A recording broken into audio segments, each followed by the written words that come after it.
Hi, I am Garrett Mitchell, 34 years old, and what started as my passionate wine collecting hobby 5 years ago turned into a family nightmare.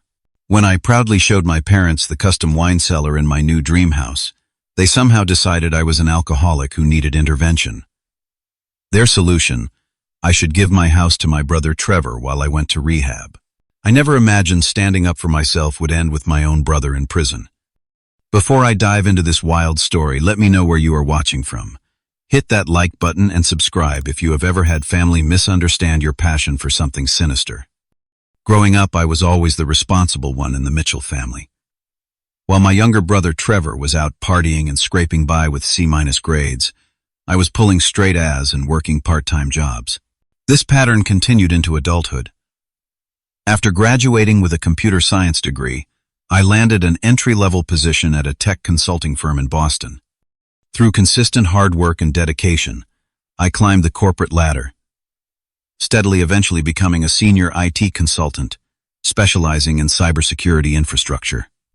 Meanwhile, Trevor bounced from one get-rich-quick scheme to another. There was the failed food truck venture that my parents funded. Then came the cryptocurrency investment opportunity that mysteriously evaporated. Each time my parents would bail him out saying, "Trevor just needs to find his path." Each time they would tell me how I should be more supportive of my struggling brother. My path was clear and methodical.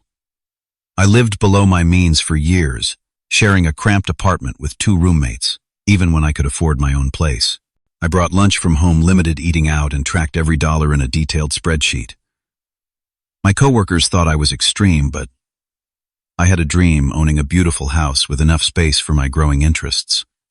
After 7 years of aggressive saving, I had accumulated enough for a substantial down payment on a property in a desirable neighborhood.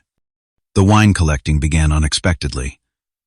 5 years ago, I was hosting an important client dinner when the sommelier recommended a Chateauneuf-du-Pape that changed everything for me. The complexity of flavors, the way it evolved in the glass, the history behind the bottle, I was captivated.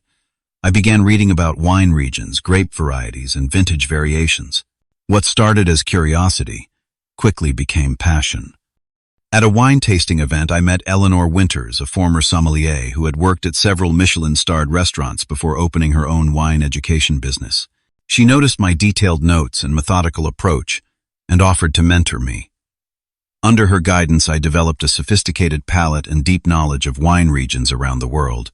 Eleanor taught me about proper storage, aging potential, and investment value. Wine collecting is about patience and appreciation, she often said. Each bottle tells a story about a specific place, time, and the people who made it. My collection grew steadily, each bottle carefully researched and selected. I maintained a detailed digital catalog with purchase dates, prices, tasting notes, and optimal drinking windows. By the time of this story, my collection had grown to about 250 bottles, with a total value of approximately $75,000. Some were drinking wines for regular enjoyment, while others were investment bottles meant to appreciate over decades. The house hunt took nearly a year. I viewed 67 properties before finding the one, a 1920s craftsman with original woodwork, updated systems, and crucially, a full basement with the perfect conditions for a wine cellar. The moment I walked through the front door, I knew this was my home. The living room had built-in bookshelves flanking a natural stone fireplace. The kitchen had been tastefully renovated with high-end appliances while preserving the vintage character. Upstairs, the master bedroom featured a small balcony overlooking a backyard with mature maple trees. But it was the basement that sold me. With its stone foundation walls, consistent cool temperature, and separate entrance, it was ideal for converting into a proper wine cellar. I closed on the house and immediately hired a specialized contractor to transform the space. We installed proper insulation, humidity control, cedar racking systems, and motion-activated lighting. The result was stunning, a showcase worthy of the collection I had worked so hard to build. My relationship with my family had always been complicated. Despite my success, my parents never seemed truly impressed. Trevor was the charming one, the social butterfly, who could talk his way out of any situation. I was the quiet achiever whose accomplishments were expected rather than celebrated. "Of course, Garrett is doing well," my mother would say to relatives. "He has always been so serious." The way she said serious made it sound like a character flaw rather than a strength. When I announced I had bought a house, my parents' first question wasn't about the property, but whether I had finally overpaid for something. When I mentioned the wine cellar renovation, my father scoffed. Sounds like a waste of money to me. Despite these dynamics, I maintained regular contact with my family. Sunday phone calls, holiday gatherings, occasional dinners. I wanted to believe that as adults we could move past the favoritism that had colored my childhood. I wanted to believe my parents could be proud of what I had accomplished through hard work and discipline. The invitation for them to visit my new home came from this place of hope. Perhaps seeing my success in physical form, the beautiful house I had earned through years of saving and smart financial decisions, would finally earn their genuine approval. Perhaps this time would be different. I spent days preparing for their visit. I deep cleaned every room, prepared my mother's favorite pot roast recipe, and even bought my father's preferred brand of scotch. I wanted everything to be perfect. In my mind, this visit represented a potential turning point in our relationship. Little did I know how right I was, though. Not in the way I had hoped. The day my parents arrived was unseasonably warm for October in New England. The maple trees lining my street were ablaze with autumn colors, creating a picturesque welcome. I had taken the day off work to prepare everything. Fresh flowers adorned the dining table, and the aroma of slow-cooking beef filled the house. When their car pulled into my driveway, I felt a mixture of excitement and the familiar anxiety that always accompanied family gatherings. Would they find something to criticize? Would they compare my accomplishments unfavorably to some imagined potential of Trevor's eye? Pushed these thoughts aside and greeted them with genuine warmth. This neighborhood is certainly nicer than we expected, my mother said, which, in her language, was high praise. The landscaping is well maintained, my father added, surveying the front yard with his hands on his hips. The house tour started promisingly. They seemed impressed by the craftsmanship of the original woodwork, the spacious kitchen, and the cozy home office I had set up for remote work days. My mother actually complimented the guest bedroom I had prepared for them, noting the hotel-quality linens I had splurged on for their visit. Then we reached the basement door. I saved the best for last, I said, proudly, flipping on the light switch that illuminated the stairway. I had this custom built after I moved in. As we descended the stairs, the temperature dropped pleasantly. I had installed subtle lighting that highlighted the cedar racks holding my carefully arranged bottles. The center of the room featured a small tasting table with 4 chairs, where I often hosted friends for wine education evenings. My parents froze at the bottom of the stairs. The silence was deafening. "All of this is yours," my father finally asked, gesturing at the wall of bottles. "Yes," I replied, failing to notice the concern in his voice. "I have been collecting seriously for about 5 years now. This section here is mostly French Burgundies. Over there are Italian wines, primarily Barolos and Brunellos. That corner has some special California Cabernets." I continued my enthusiastic explanation, pointing out rare vintages and sharing stories about particular winemakers. It took several minutes before I realized neither of my parents had spoken or moved. My mother's lips were pressed into a tight line, and my father was shaking his head slightly. "What is wrong?" I asked, my excitement deflating.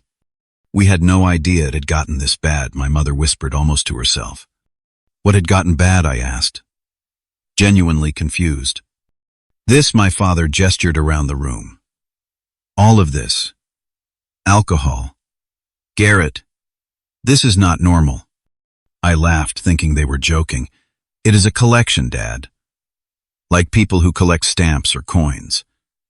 Many of these bottles I will never even open. They are investments." "Investments," my mother repeated flatly. "In alcohol." The remainder of the evening was strained. During dinner, they asked pointed questions about my drinking habits. How often did I drink? Did I drink alone? Had I ever missed work due to drinking? I answered truthfully. I enjoyed wine with dinner several times a week, occasionally had friends over for tastings, and had never missed work due to alcohol. But I could tell they were not listening to my answers, instead exchanging concerned glances across the table. The next morning I was preparing breakfast when the doorbell rang. Opening the front door, I was surprised to find not only my parents but also my brother Trevor standing on my porch. Trevor's presence was unexpected.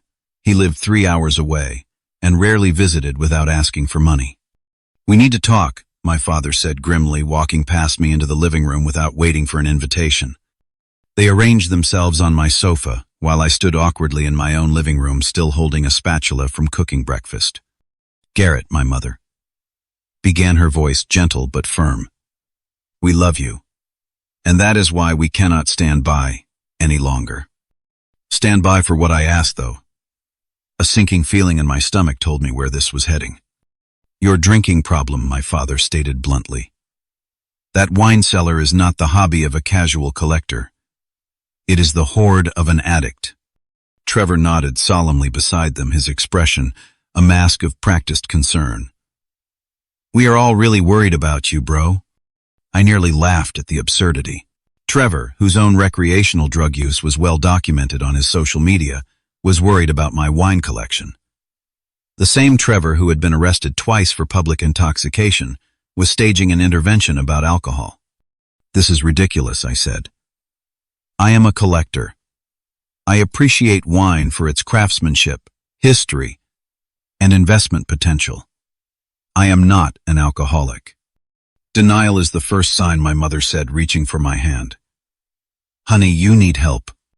For the next hour, they laid out their case against me. The money spent on wine was evidence of financial irresponsibility. My detailed knowledge of vintages and regions was obsessive behavior. The pride I took in my collection was using accomplishment as a shield for addiction. I tried every approach to reason with them. I offered to take a liver function test or have my doctor verify I had no signs of alcohol dependence. I showed them my meticulously maintained catalog demonstrating that many bottles had been in my possession for years without being opened. I even called Eleanor on speakerphone, who vouched for my responsible approach to wine appreciation. Nothing worked.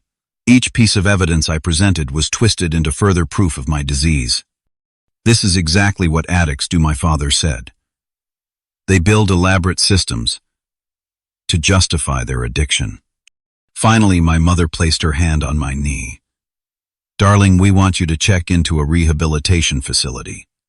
We have found an excellent place about an hour from here. They have a bed available starting next week." "This is insane," I replied. "I am not going to rehab for a non-existent drinking problem." "If you refuse to get help," my father said, "we will have no choice but to distance ourselves. We cannot enable your self-destruction." I was about to argue further when Trevor cleared his throat. "There is also the matter of the house," he said. "What about my house?" I asked. My mother squeezed my hand. "While you are in treatment, you will need someone to look after your property. We think it would be best if you temporarily signed it over to Trevor." And there it was, the real agenda. My parents had never approved of my success because it highlighted Trevor's failures.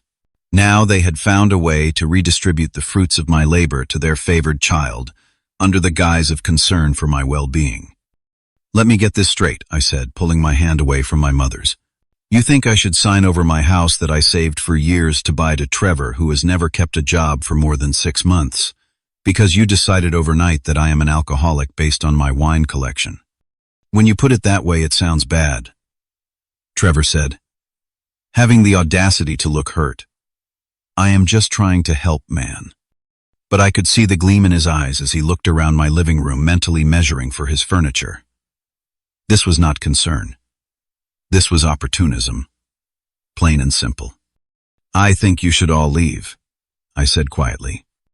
"Garrett, be reasonable," my father began. Now I said, my voice firm. "Get out of my house." As they filed out the door, my mother turned back with tears in her eyes. "Please think about what we have said. We just want what is best for you." As I closed the door behind them, I knew this was only the beginning of the battle. After my family left, I sat in my kitchen, feeling like I had been hit by a truck. How had a proud moment showing my parents my home and collection turned into accusations of alcoholism and a thinly veiled attempt to take my house? The absurdity of the situation might have been comical if it were not so painful. My first step was to educate myself. If my parents were genuinely concerned about alcoholism, Perhaps I needed to examine my relationship with alcohol objectively.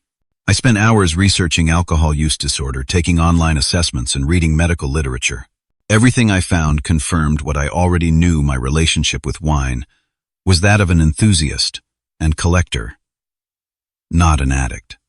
To be absolutely certain, I made an appointment with Dr. Martinez, an addiction specialist recommended by my primary care physician. During our 90-minute evaluation, I was completely honest about my wine collection, my drinking habits, and my family's concerns. Mr. Mitchell, Dr. Martinez said, after completing his assessment based on everything you have told me and the screening tools we have used, you do not meet any of the clinical criteria for alcohol use disorder.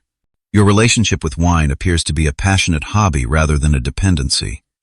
He provided me with a formal letter stating his professional opinion and suggested I might want to have my primary care doctor run some liver function tests to further document my health status. The results came back perfect, all markers well within normal range.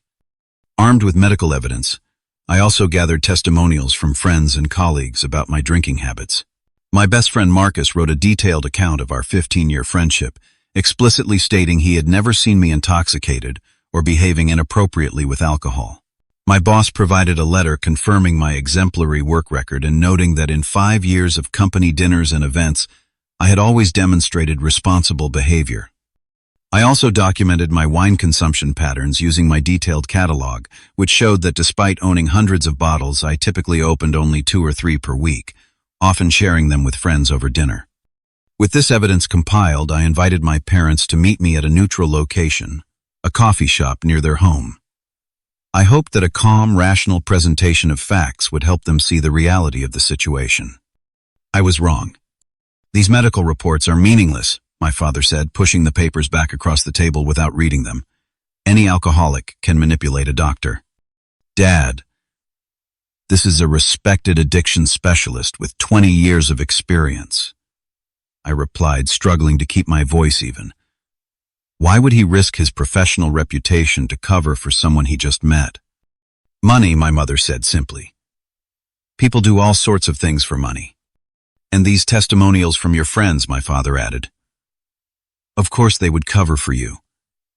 That is what enablers do. No matter what evidence I presented, they had a ready dismissal. Science expert opinions, eyewitness accounts, none of it mattered against their unshakable conviction that I had a problem. The conversation took an even darker turn when Trevor, who had been uncharacteristically quiet, leaned forward. We are also concerned about your stability, he said. My stability, I echoed. Addicts can become volatile when confronted, he continued. We are worried about your safety and the safety of others if your drinking gets worse. The implication was clear and chilling. They were now suggesting I might be dangerous. This was no longer just about my house. They were building a case that I was unfit to manage my own affairs. The meeting ended with my father delivering an ultimatum: enter rehab and sign the house over to Trevor temporarily or be cut off from the family entirely. You need to decide what is more important, he said. Your so-called collection or your family. I left the coffee shop shaking with anger and hurt. On the drive home, my phone buzzed repeatedly with texts from extended family members, aunts, uncles, cousins, all expressing concern about my situation. Somehow, word of my supposed alcoholism had spread through the entire family tree overnight. A quick check of social media revealed why. Trevor had been busy. Though he never explicitly stated I was an alcoholic, his posts were filled with vague references to family struggles and supporting loved ones through addiction. One post read, "Sometimes the people who seem most put together are fighting the hardest battles. Keeping my brother in my prayers today." The comments were filled with supportive messages, with relatives and friends praising Trevor for his compassion and strength during this difficult time. He was positioning himself as the selfless brother willing to take on the burden of managing my affairs while I sought treatment for my illness. It got worse. Through mutual friends, I learned Trevor had been asking detailed questions about my wine collection, specifically how much it might be worth, and whether certain bottles could be sold quickly for cash. By the end of the week, my parents made good on their threat. My mother called to inform me that until I agreed to their terms, I was not welcome at family gatherings.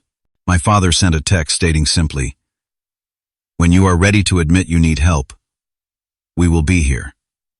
Until then, do not contact us." Despite knowing I was in the right, the rejection stung deeply. I had always been the family outsider, but this complete excommunication was a new level of hurt. That night I sat alone in my living room contemplating opening one of my prized bottles, a gesture that felt both defiant and sad. Instead, I called Marcus, who came over immediately with takeout and spent the evening reminding me that family is sometimes about the people we choose, not just those we are related to by blood. "They are trying to gaslight you," he said. "Stay strong. This is about your brother wanting your house, not about any actual concern for your well-being." I knew he was right, but I never imagined how far they would go to get what they wanted. 3 weeks after the failed family meeting, a courier delivered an envelope that would take this family drama to an entirely new level. Inside was a legal notice informing me that my parents had filed a petition seeking conservatorship over me, claiming I was unfit to manage my affairs due to severe alcoholism, resulting in impaired judgment and financial irresponsibility. The document further stated that my brother Trevor was named as the proposed conservator who would assume control of my finances, property, and medical decisions until such time as recovery is achieved. I sat at my kitchen table reading and rereading the papers, feeling like I had stepped into someone else's nightmare. My own parents were trying to legally strip me of my autonomy based on a completely fabricated addiction. The hearing was scheduled for just 2 weeks away, giving me precious little time to prepare a defense. My hands shaking, I called the only attorney I knew personally, Raymond Carter, a college friend who had gone to law school and now specialized in estate planning. Though conservatorship cases were not his usual area, he agreed to meet me the same day. "This is unusual," Raymond said, reviewing the petition in his office that afternoon. Conservatorships are typically sought for individuals with dementia, severe mental illness, or developmental disabilities that genuinely render them unable to make informed decisions. Seeking one for an alleged addiction, especially without any supporting medical documentation, is a stretch. "Can they actually do this?" I asked. "They can try," he replied. "But based on what you have told me and the evidence you have gathered, I do not think they will succeed. However, we need to take this very seriously. Courts sometimes err on the side of caution in these matters, especially when family members are the petitioners." Raymond explained that we would need to prepare a comprehensive response, including the medical evaluations I had already obtained, testimony from character witnesses, and evidence of my financial responsibility and successful career. He also recommended additional psychological evaluation from a court-recognized expert to further document my competence. "This will not be cheap," he warned, "and it will get messy." Family conservatorship battles often involve extremely personal attacks and revelations. "I do not care what it costs," I replied. "I am not going to let them take everything I have worked for." The financial reality was sobering. Between Raymond's retainer and the expert evaluations, I had to withdraw a significant portion of my emergency fund. The irony was not lost on me. My family's false claims about financial irresponsibility were forcing me to deplete my savings. As I threw myself into building my legal defense, strange things began happening around my house. One evening I could not find my spare key, which I always kept in a drawer in my home office. I initially dismissed it as misplacement due to stress, but then other oddities occurred. Items in my kitchen appeared rearranged. A bottle of wine I was certain I had left on the counter was back in the cellar rack. Most concerning, one morning I found the wine cellar door unlocked, though I was meticulous about keeping it secured. Nothing appeared missing, but the incident left me deeply unsettled. Was I becoming paranoid? Or was someone entering my house when I was not there? To ease my mind, I installed a comprehensive security system, including cameras covering all entrances and the wine cellar itself. The company expedited the installation given my concerns, and within 2 days my home was fully monitored. The investment proved its worth almost immediately. 3 days after the system was activated, I received an alert on my phone while at work. Someone had entered my house using a key. Pulling up the live feed, I watched in disbelief as Trevor walked casually through my living room as if he owned the place. I left work immediately, calling Marcus to meet me at my house in case the confrontation turned ugly.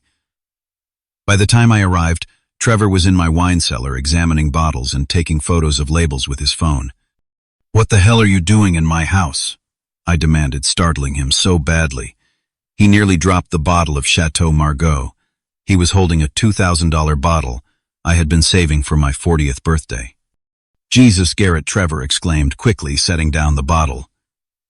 "You scared me. I scared you. You are breaking into my house, and I scared you." "I am not breaking in," he said, holding up a key. "Mom gave me this. She said I should check on you since you have been acting erratic." "Acting erratic? You mean defending myself against your attempt to steal my house through a fraudulent conservatorship?" Marcus stood silently behind me. His presence, a reassuring backup should things escalate. "Look, man," Trevor said, his tone shifting to the faux concerned voice he had perfected. "We are all just worried about you. This collection," he gestured around the cellar, "it is not normal. No one spends this kind of money on alcohol unless they have a problem. Get out," I said quietly. "Now. And give me that key." "I am trying to help you," he insisted. "Can you not see that? The only thing I see is you taking pictures of my wine collection. Why would you need photos if your concern was my well-being?" He had no good answer for that. When I stepped toward him, hand extended for the key, he reluctantly handed it over. "This is not over," he said as he brushed past me toward the stairs. "We have serious concerns about your mental state. We have documentation." "What documentation?" I asked. "You will find out in court," he replied with a smirk. "Let us just say we have been building a case longer than you think." After ensuring Trevor had left, Marcus helped me check the entire house. Nothing appeared to be missing, but the invasion of privacy felt violating nonetheless. We changed all the locks that same day. "You need to report this to the police," Marcus urged. "Even if they gave him a key, he was not authorized by you to enter your home." The police report could also help with the conservatorship case, Raymond agreed when I called to update him. "It demonstrates your brother's disregard for boundaries and suggests ulterior motives beyond concern for your welfare." The responding officer was sympathetic but not particularly helpful. Since Trevor had used a key provided by my mother, who claimed she was simply worried about me, the situation fell into a gray area of family disputes rather than clear criminal trespass.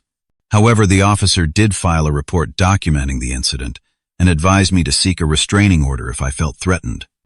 That night, alone in my house with new locks and a security system actively monitoring every entrance, I should have felt safer. Instead, I lay awake wondering what documentation Trevor claimed to have and how far my family would go to take what was mine. The conservatorship hearing was only 10 days away, and I could not shake the feeling that Trevor's unauthorized visit was just a prelude to something worse. The week before the conservatorship hearing, I had to travel to Chicago for an important client meeting that could not be rescheduled. Despite my concerns about leaving my house, Raymond assured me that my absence would not affect our legal preparations, and the security system would alert me to any disturbances. The 3-day trip went smoothly, and the client signed a major contract renewal that would secure my position at the firm for at least another 2 years. Under normal circumstances, I would have been elated. Instead, as my flight approached Boston, I felt only anxiety about what might await me at home. My fears proved justified. As the Uber turned onto my street, I immediately noticed something wrong. My front door was slightly ajar, and a neighbor was standing on my porch looking concerned. When I jumped out of the car, she hurried over. "Garrett, thank goodness you are back. I called the police about 20 minutes ago. I think someone broke into your house." Heart pounding, I approached my home cautiously. The security system should have alerted me to any breach, but my phone showed no notifications. Inside, the reason became clear: the control panel had been smashed, disabling the entire system. The destruction throughout my house was strategic rather than random. My home office had been ransacked with financial documents strewn across the floor. The guest bedroom and kitchen were untouched, but the wine cellar, my pride and joy, had been decimated. Nearly half the bottles were missing, primarily the most valuable ones. Empty spaces gaped in the carefully arranged racks where my rarest vintages had been.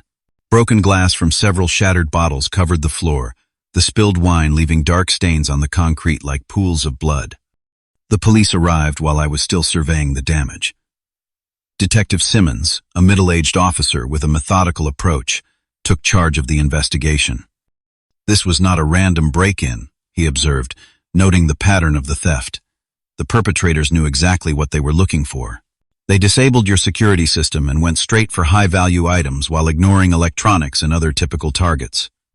As crime scene technicians dusted for fingerprints and photographed the scene, I provided Detective Simmons with my catalog of missing wines, their values, and identifying details. "Some of these bottles are quite rare," I explained. "They have unique markings, serial numbers, or distinctive labels. If they try to sell them, a knowledgeable dealer might recognize them. That could help us." The detective nodded. "Stolen electronics get wiped and resold quickly. But specialty items like rare wines are harder to move without attracting attention." While examining the wine cellar, one of the technicians called Detective Simmons over. She had found something wedged under a fallen rack, a smartphone, in a distinctive pink case with a cracked screen. "Do you recognize this?" Simmons asked, holding up the phone in an evidence bag. I did. "That belongs to Jasmine Turner, my brother's girlfriend. I met her at a family gathering last Christmas." Detective Simmons raised an eyebrow. "Your brother's girlfriend's phone just happened to be found at the scene of a break-in at your house." I explained the family conflict, the conservatorship petition, and Trevor's unauthorized entry the previous week. As I spoke, Detective Simmons's expression grew increasingly serious. "Mr. Mitchell, given this information, your brother has just moved to the top of our suspect list. We will need to interview him and Miss Turner immediately." Over the next few days, the investigation uncovered a damning trail of evidence. Jasmine, faced with potential felony charges and a prior record for retail theft, quickly turned on Trevor. She admitted they had been planning the theft for weeks, ever since Trevor had scouted my collection during his unauthorized visit. According to her statement, Trevor had been in severe financial trouble again. He had taken out high-interest loans to fund another failed business venture and was months behind on payments. The wine theft was supposed to be a quick solution to his debt problem. Most shocking was the revelation that several bottles from my collection had already been sold through an underground dealer who specialized in moving stolen luxury goods. The police managed to recover about 60% of my stolen wine, but the rest had vanished into private collections, likely never to be seen again. With Jasmine's cooperation, Detective Simmons proposed a sting operation to catch Trevor in the act. The plan was simple but effective. I would announce on social media that I was traveling again for work, this time for a full week. In reality, I would remain in Boston while police maintained surveillance on my house. "Based on Miss Turner's information, your brother plans to return for the remaining valuable bottles," Detective Simmons explained. "She claims he has already lined up buyers for specific vintages." The trap was set.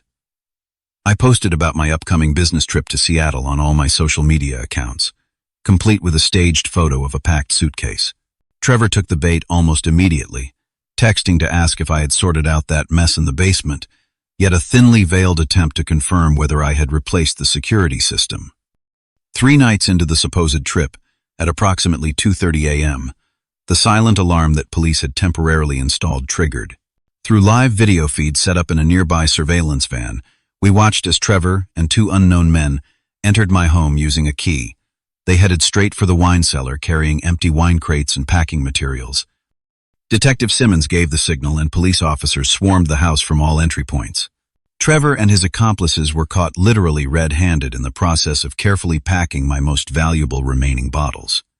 The arrest was anticlimactic. Trevor did not resist or attempt to flee. When Detective Simmons placed him in handcuffs, he simply hung his head and asked if he could make a phone call. "Your parents?" the detective asked. My lawyer Trevor replied. Within hours of the arrest, my parents showed up at the police station. Rather than expressing shock or disappointment in Trevor's actions, they somehow managed to twist the situation to blame me. "If you had just agreed to get help, none of this would have happened," my mother said when she called me from the station. Trevor was just trying to protect your assets while you got treatment. By stealing $70,000 worth of wine, I replied incredulously. He was going to sell it to pay for your rehab, she insisted, a claim so absurd it left me speechless. As the investigation deepened, the full extent of Trevor's desperation came to light. Financial records obtained through search warrants revealed he was over $150,000 in debt to various creditors, including some with questionable collection methods. He had maxed out multiple credit cards, taken second and third mortgages on his modest condo, and even borrowed money from my parents under false pretenses. Most damning was a draft email found on his computer outlining plans to sell my house once the conservatorship was granted. He had already contacted a real estate agent to discuss listing options and potential sale prices, all while claiming publicly that he only wanted to look after my property during my treatment. The conservatorship hearing, scheduled for the day after Trevor's arrest, took on an entirely different tone. Raymond presented the recent events as clear evidence of the true motivation behind the petition. The judge, after reviewing the police reports and financial disclosures, dismissed the case with prejudice, meaning my parents could not refile on the same grounds.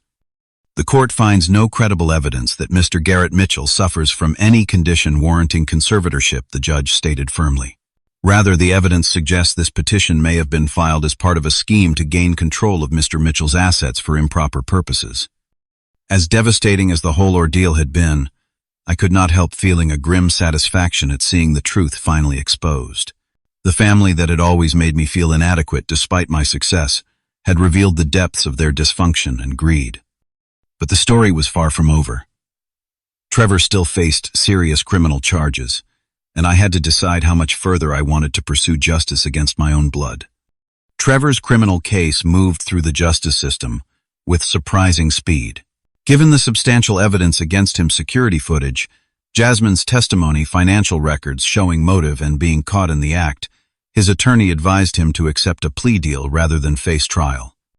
The district attorney charged him with multiple felonies, grand theft, breaking and entering, criminal conspiracy, and attempted fraud related to the conservatorship scheme. The potential sentence, if convicted on all counts, could have been 7 to 10 years in state prison. I struggled with how to proceed. Despite everything, he was still my brother. The thought of him serving a lengthy prison sentence was difficult to reconcile with childhood memories of us building forts in the backyard or teaching him to ride a bike. However, the systematic way he had plotted to steal not just my wine but potentially my house suggested this was not a one-time lapse in judgment but a calculated betrayal.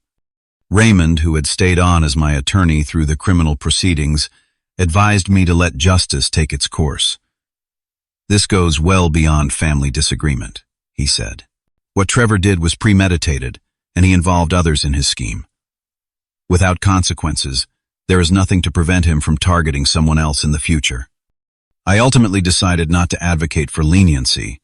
I would tell the truth in my victim impact statement and let the court determine appropriate punishment. As the case proceeded, my parents launched a campaign to pressure me into dropping the charges. They called relentlessly, leaving voicemails that oscillated between guilt-tripping and outright threats. "He is your brother," my mother pleaded. "Family forgives. You will destroy this family if you go through with this," my father warned. When these tactics failed, they began contacting extended family members and mutual friends, spinning a narrative that portrayed Trevor as a concerned brother who had made a mistake in his effort to help me with my addiction. Several relatives called to encourage me to show Christian forgiveness and keep family business private.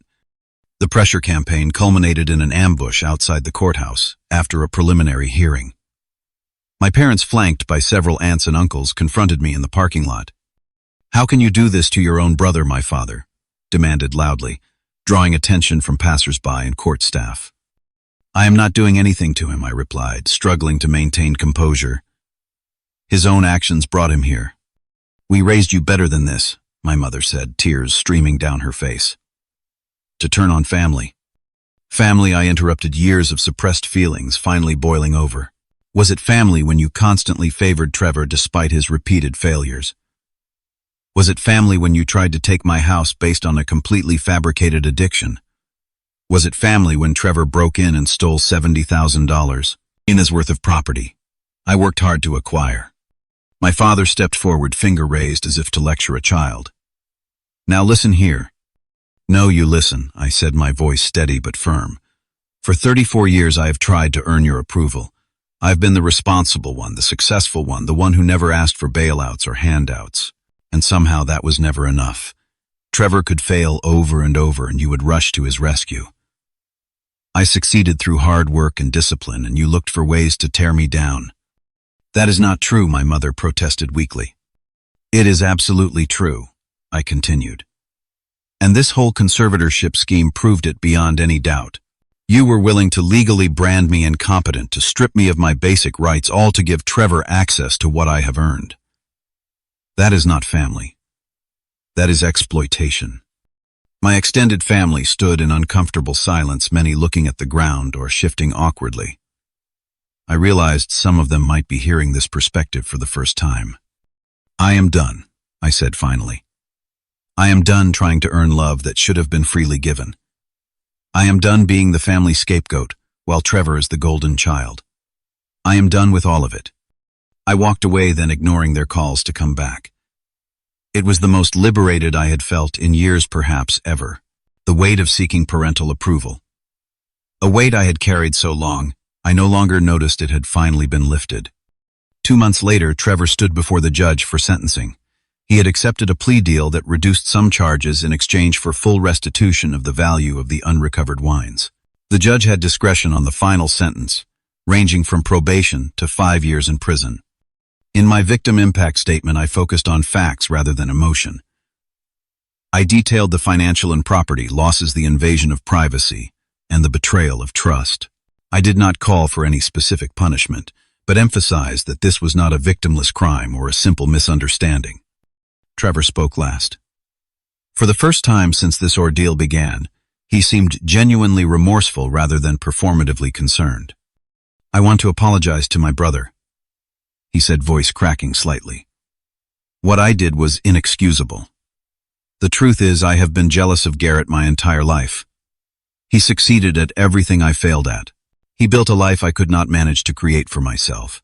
Instead of working harder or making better choices, I convinced myself he did not deserve what he had. He turned to face me directly. I am truly sorry, Garrett. I do not expect forgiveness, but I want you to know, I recognize the harm I caused.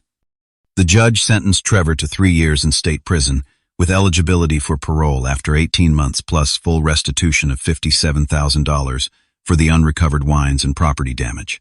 Additionally, she ordered 5 years of probation, following release, during which Trevor would be prohibited from contacting me unless I explicitly permitted it. As Trevor was led away in handcuffs, our parents sobbed in the gallery. Despite everything, I felt a complex mixture of satisfaction and sadness. Justice had been served, but at the cost of permanently fracturing what remained of our family bonds. Outside the courthouse, my parents approached me one final time. Are you happy now? My father asked bitterly. Your brother is going to prison. No, I am not happy, I replied honestly. But Trevor put himself in prison. His choices led to these consequences, just as my choices led to my success. My mother, red-eyed from crying, shook her head. I do not know who you have become, Garrett. The son I raised would not be so cold. I am exactly who you raised me to be, I said. Someone who takes responsibility for his actions and expects others to do the same. I walked away then, leaving them standing on the courthouse steps. In my heart, I knew this was likely the final conversation we would ever have. The family I had known was gone, destroyed not by my actions, but by years of dysfunction that had finally reached its breaking point. The legal aftermath continued for months. The conservatorship case was dismissed with prejudice, and the judge took the unusual step of ordering my parents to pay my legal fees, citing the frivolous and potentially fraudulent nature of their petition. I also obtained a restraining order preventing them from coming within 500 feet of my home or workplace. The financial impact was substantial. Between legal fees, replacement of the security system, repairs to the wine cellar, and the value of unrecovered wines, I had lost nearly $100,000. Insurance covered some of the theft, but the legal battles were largely out of pocket. Yet as I stood in my repaired wine cellar 6 months after the break-in, surveying the partially restored collection, I realized the experience had given me something invaluable: freedom from the emotional chains that had bound me to toxic family dynamics for decades. The price had been high, but perhaps it was worth paying. Rebuilding after the destruction Trevor caused was a gradual process, both physically and emotionally. The insurance claim for the stolen wines took 3 months to process and covered only about 60% of their value, as my policy had limits on specialty collectibles that I had not thought to increase as my collection grew. The wine community, however, proved to be an unexpected source of support. When Eleanor learned about what had happened, she shared my story with my permission with her extensive network of collectors and industry professionals. Over the following months, I received numerous messages of solidarity, invitations to private tastings, and even a few generous gifts of hard-to-find bottles to help restore my collection. "Wine people take care of their own," Eleanor told me when I expressed surprise at the outpouring of support from virtual strangers. "We understand that these bottles are more than just alcohol. They represent passion, knowledge, and often years of patient searching." A prominent collector from New York even contacted me to offer 2 bottles of the exact vintage Burgundy that had been among the unrecovered stolen wines. He sold them to me at his original purchase price, far below current market value, saying he wanted to help set things right. With Eleanor's guidance, I gradually replaced my most cherished bottles, though some of the rarest vintages would likely never be replicated. I also completely overhauled my home security, installing a state-of-the-art system with biometric access to the wine cellar and a reinforced door that would require serious equipment to breach. The physical rebuilding was straightforward compared to the emotional reconstruction I faced. The betrayal by my entire immediate family had left wounds that would not heal quickly or easily. In the months following Trevor's sentencing, I experienced waves of anger, grief, confusion, and occasional guilt. Not for standing up for myself, but for wondering if there had been signs of his desperation that I should have noticed earlier. At Marcus's suggestion, I began seeing Dr. Winters, a therapist specializing in family trauma. Our weekly sessions became a crucial part of my healing process. "What you are experiencing is essentially grief," she explained during an early session. "You are mourning the loss of the family you thought you had, or perhaps the family you always hoped you might eventually have." Through therapy, I began to understand the dysfunctional patterns that had shaped our family dynamic for decades. My parents had always cast Trevor in the role of the underdog who needed extra support, while I was assigned the role of the self-sufficient achiever who did not need emotional nurturing. These roles had calcified over time until they became the only way my parents could relate to either of us. "You cannot change the past or make your parents see these patterns," Dr. Winters advised. "But you can break the cycle by building healthier relationships going forward and creating boundaries that protect your well-being." Building a chosen family became an important part of my recovery. Marcus, who had stood by me throughout the ordeal, became even more like a brother than a friend. His family included me in holiday celebrations and weekly Sunday dinners, showing me what genuine family support looked like. Through the wine community, I formed new friendships based on shared passion rather than obligation. I joined a tasting group that met monthly, where conversations flowed from wine regions to personal philosophies to career adventures. These connections, freely chosen and mutually supportive, helped fill the void left by cutting ties with my biological family. As months passed, the raw pain of betrayal gradually transformed into something more manageable, a scar rather than an open wound. I still had moments of anger when I thought about Trevor's calculated attempts to steal what I had worked for, or my parents' willingness to declare me incompetent to facilitate that theft. But these moments became less frequent and less consuming. The question of forgiveness was complicated. Dr. Winters helped me understand that forgiveness did not necessarily mean reconciliation or even communication. Forgiveness can be a private act that frees you from carrying the weight of anger, she explained. It does not require you to welcome people who harmed you back into your life. I worked toward this internal forgiveness, not for my family's benefit, but for my own peace of mind. I did not want bitterness to become the defining feature of my character or story. About a year after Trevor's sentencing, I received a letter from him in prison. Unlike the manipulative communications from my parents, his words seemed genuinely reflective. He wrote about the addiction treatment program he had voluntarily entered, his realization of how his jealousy had poisoned his life choices, and his understanding that he had likely permanently damaged our relationship. "I do not expect your forgiveness," he wrote. "I just wanted you to know that I recognize the harm I caused and take full responsibility for my actions. The narrative our parents created about you was never true, and I was wrong to perpetuate it." I did not reply immediately. The letter sat on my desk for weeks as I processed my feelings about it. Eventually, I sent a brief response acknowledging his apology and wishing him well in his recovery efforts. I made no promises about future contact, but left the door slightly ajar for the possibility of very limited communication after his release, if his actions consistently demonstrated genuine change. My parents made several attempts to re-establish contact in the months following the trial. Each time their communications contained subtle or overt blame, suggesting I had overreacted or been too harsh. Each time I enforced my boundary by not responding. Eventually, the attempts stopped. Through this painful journey, I learned several profound lessons that I now carry with me. First, standing up for yourself is not selfish. It is necessary. For years, I had accepted unequal treatment in the name of family harmony. By finally enforcing boundaries, I lost a toxic family dynamic but gained self-respect and peace. Second, success built on integrity stands firm, even when challenged. My methodical approach to building my career and collection had created a foundation of documentation and testimonials that ultimately protected me when false accusations came. Third, you cannot reason people out of positions they did not reason themselves into. No amount of evidence could convince my parents I was not an alcoholic, because their belief was never based on facts. It was based on what they needed to believe to justify taking my house for Trevor. Fourth, and perhaps most importantly, family, is ultimately defined by consistent love and support, not by DNA. The friends who stood by me, the wine community that rallied around me, my therapist who guided me through the darkness. These people demonstrated more genuine family behavior than those who shared my last name. 2 years after Trevor's arrest, I hosted a special wine tasting at my home for my chosen family. As we raised glasses of a particularly excellent Barolo, I looked around at the faces of people who had supported me without condition or expectation. To the family we choose, I toasted, and to surviving storms that ultimately clear the air. Life continues to evolve.